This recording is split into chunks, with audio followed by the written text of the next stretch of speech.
How's it going, fellow tabletop aficionados? It's Rain, here with another video review on another great game. Today we're looking at a game from Asmodee called Claustrophobia. Now I know what you're thinking, this game's a couple years old. Actually, I think it's, 4 years old now maybe? It came out in 2009, I think is when it was first published. There have been some other reprints of the game, but the main game came out in 2009, which is what I have here, and honestly that was kind of what pushed me away from picking it up at first. I thought it was such an old game that I wasn't going to have a lot of fun with it. I was completely blown away once I got it to the table. Asmodee published this game. It was made by a developer designer named Croc. He's quite the cool French guy. He actually designed a great game, and it's for 2 people. And it's set in the Helldorado universe. I don't know if you're familiar with that, but it's a really cool BC kind of universe. It's really awesome. And in Claustrophobia, you have 2 players, where one of you plays these little crazy troglodyte demons, and the other player plays as the humans as they go down into the catacombs and try and rid the world of these rascally demons before, well, you've guessed it, the inevitable end of humanity. So let's crack this open, take a look at what it's got to offer, and I'll be right back. Alright, so I know this is starting off a little different than a lot of our other reviews, but there's something I wanted to show you. Asmodee had come up with a great way to package this game. I'm a sucker for games that have awesome storage solutions, so I don't have to go out and make my own. This game has a perfect one. So what we're going to do is I took the top off the game, we're going to go look at things as they come up, I'll show you the components, and then we'll go through what they do. So first off, you've got this really awesome full color rule book. It's pretty thick, 23, 24 pages. Towards the back, it's got a glossary of everything that happens, special things that come up on the board, things like that. The very back of the book, you've got different scenarios, because the game is actually played out in scenarios, so it's not just a setup and skirmish game. Each scenario has different objectives and unlocks different things. You can play with different things, which is great.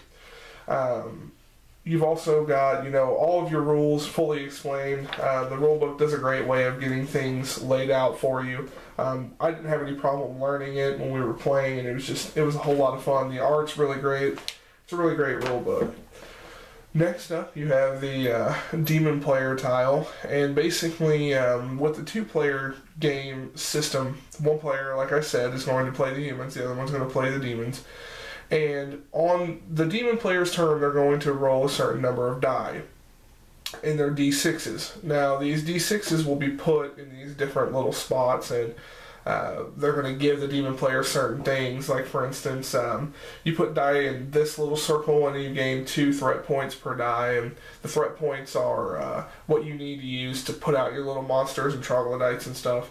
And it's got your troglodyte stats up here and stuff. So it's right here for you. You read through the book, it'll tell you what they do. So it's nice, thick stock, really good. Next, we have the little human player tiles. Let me just get these out and show you what they do. For each of the characters that the human player gets, they're going to get this little tray. And you put that character's tile in the tray, and you get these different stats all over the place. And just like the demon player, the human player is going to roll D6s on their turn too, a D6 for each miniature they have. Well, then they're going to assign the die to the different characters they have. Now, I don't know if you can see here, but each one of these shows a D6. And next to the D6 are different numbers. Now, the numbers correspond to movement, combat, and defense. Now, let's say you roll a 2, and you put a 2 in this slot. Then you go off of the 2 lines. So that means this guy's movement's going to be 1, his combat's going to be 3, and his defense is going to be 4. Now, when the human players take, or the human characters take damage, they put little pegs in these holes. They have to choose the line basically that they're going to cancel. And so it adds a lot of different strategy to the game whenever they take damage, because if you have a peg in a hole and you try to assign a die, let's say for instance my 2 had a peg in it and I assigned a 2 to this guy, that would mean that he's basically fatigued for this round. He can't move, he can't attack, and his defense gets lowered severely. So it adds a lot of different strategy to the game when you're playing each different scenario. Next up, you've got the map tiles. Each one of them is different. Some of them have little symbols on them. Other ones don't. Like some of them will have water. There will be different tiles for different things. Like this is the starting tile where all the players are in it. The exit tile. See if I can find one. Here's one with water, and it's got hazards, and then all these symbols correspond to what's on the back of the rule book, so it's really easy to figure out. And they're shuffled and dealt at random whenever you set up the game. So you also get the pegs, like I was talking about. You get the little damage pegs in there. You get a lot of different chits that represent like wound markers and threat points and holes and stuff like that can happen.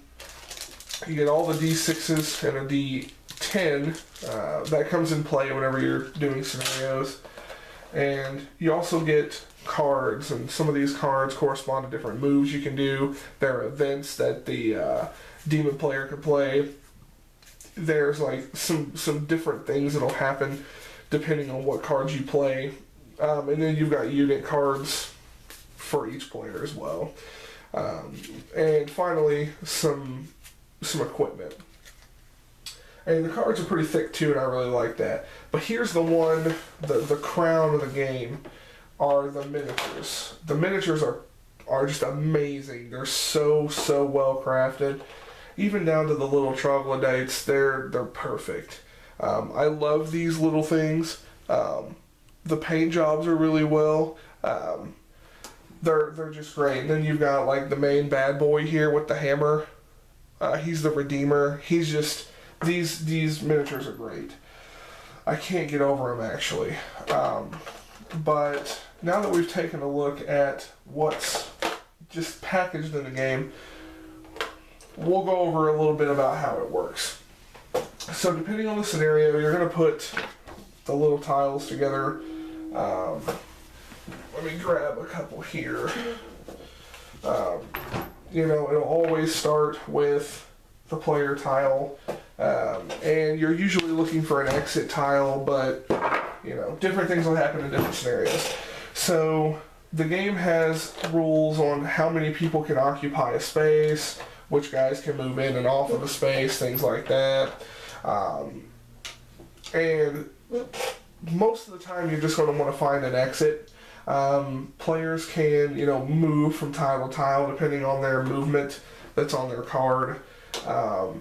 One tile is one movement. That's one thing that we had a little trouble figuring out in the beginning. But one tile is one movement, so if I wanted to move from here to here, I would just have to use one of my moves.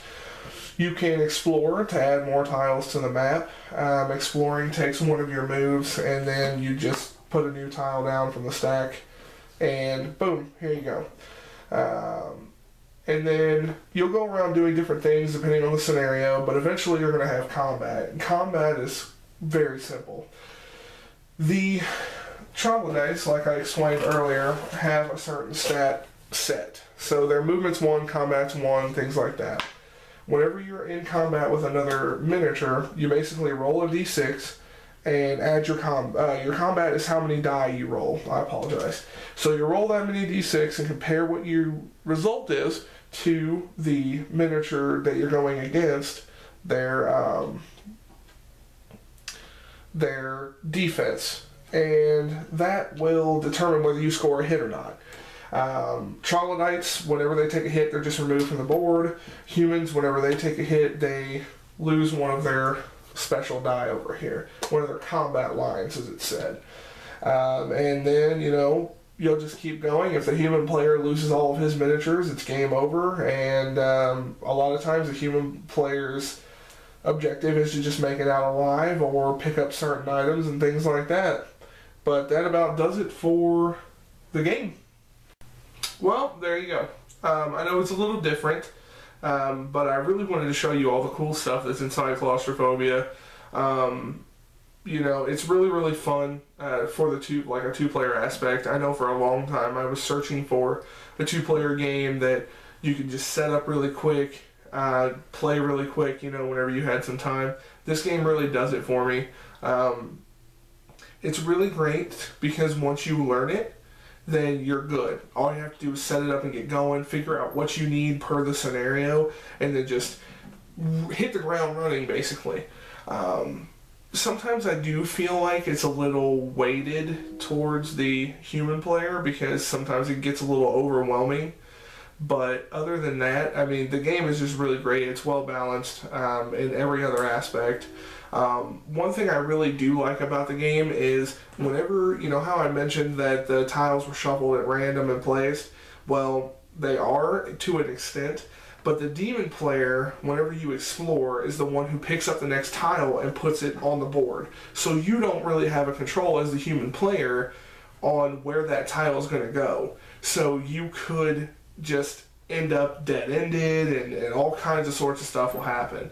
So, Claustrophobia is a great game. Don't let the fact that it came out a few years ago dissuade you in any way from picking it up if you have the choice. I think the game runs about $50, $60 right now, depending on where you pick it up at. But Claustrophobia is a great choice if you're looking for a two-player game and you don't mind the theme. Keep in mind it was set in the Hell Dorado universe. But if you're okay with that, I mean, the game's got great art, the sculpts are amazing, you know, you can use the miniatures for other games if you want. It's just, hands down, one of the best games I've ever purchased. So, thanks for tuning in, and we'll see you next time.